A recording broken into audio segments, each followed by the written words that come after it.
नमस्कार मित्रों, मैं विकास वर्धन। आज मैं आप लोगों के समक्ष महाभारत की एक कहानी लेकर उपस्थित हुआ हूँ। जब महाभारत का युद्ध आरंभ हो रहा था, तब कौरव पक्ष में कर्ण का सारथी कौन हो, इस बात पर चर्चा हो रही थी। दुर्योधन ने कहा कि चूंकि कर्ण का जो अपोनेंट है वह अर्जुन है और अर्जुन के सारथी हैं भगवान श्री कृष्ण स्वयं, तो इसलिए कर्ण का भी सारथी कृष्ण के समकक्ष ही कोई कुशल व्यक्ति होना चाहिए। तो दुर्योधन की दृष्टि में एक व्यक्ति था, एक उनके संबंधी थे, शल्य, महाराज शल्य। वो भी बहुत अच्छा रथ चलाते थे। तो महाराज शल्य के पास उन्होंने प्रस्ताव रखा, संबंधी थे, उन्होंने कहा ठीक है, मैं सारथी बन जाऊंगा। जब दोनों ही पक्ष की सेनाएं कुरुक्षेत्र में उतरी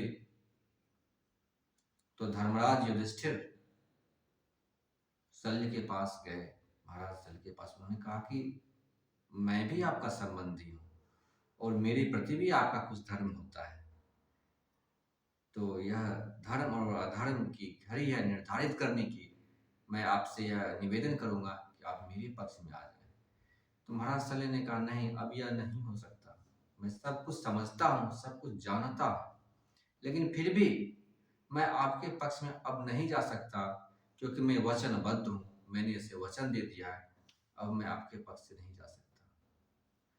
तो धर्मराज युधिष्ठिर ने कहा चलिए ठीक है, आप अपना वचन निभाइए और साथ में धर्म का भी कार्य कीजिए। वह यह कि कर्ण के रथ पर तो आप होइए, लेकिन युद्ध के दरमियान आप सदैव कर्ण का उत्साह तोड़ते रहिए, सदैव अर्जुन की प्रशंसा कीजिए और कर्ण को हमेशा हतोत्साहित करने का प्रयास कीजिए।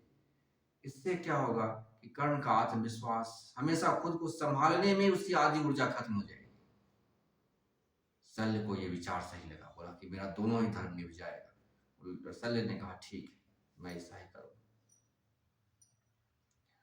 और पूरे महाभारत के युद्ध के दौरान शल्य कर्ण को सदैव हतोत्साहित ही करता रहा। कर्ण को कई बार क्रोध आया कि अगर आप मेरे सारथी ना होते तो सबसे पहला वध मैं आपका ही करता, लेकिन आप मेरे सारथी, मैं करूं तो क्या करूं। अब वह था तो सारथी, लेकिन वह हमेशा कहता अरे देखो अर्जुन क्या बाण चलाता है, तुम्हारे बाण तो उसे मात्र 2-3 कदम खिसका पाते, वो देखो मारा बाण तुम कितने पीछे चले गए। अरे ये देखो अर्जुन, अर्जुन ये, अर्जुन वो। सदैव वह अर्जुन की प्रशंसा करता और कर्ण को सदैव नीचा दिखाता। बोला कर्ण तुम्हें अभी बहुत कुछ सीखने की जरूरत है अर्जुन से, यहाँ ये कमी वहां वो कमी।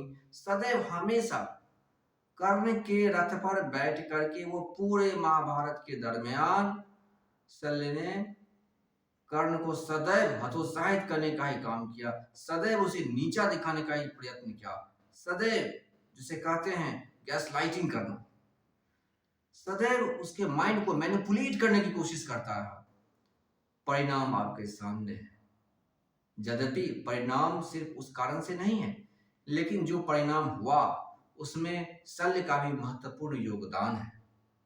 वरना शल्य जैसा सारथी अगर साथ में होता तो जब रथ का पहिया फंसा था कर्ण का, तो वह कहता कि रथ छोड़कर जाओ, दूसरे रथ में सवार हो जाओ, इस रथ का पहिया क्यों निकाल रहे हो, क्यों इस चक्र में पड़े हो, तुम महारथी हो, दूसरे रथ में सवार हो जाओ, जरूरत क्या है इस रथ के पहियों को निकालने की। लेकिन ऐसा नहीं हुआ। इस प्रकार से मित्रों, और दूसरी तरफ अर्जुन सदैव मोहित था। अर्जुन हमेशा भयभीत हो रहा था, युद्ध से मोहग्रस्त हो रहा था उसका मन, लेकिन उसके सारथी थे भगवान श्री कृष्ण।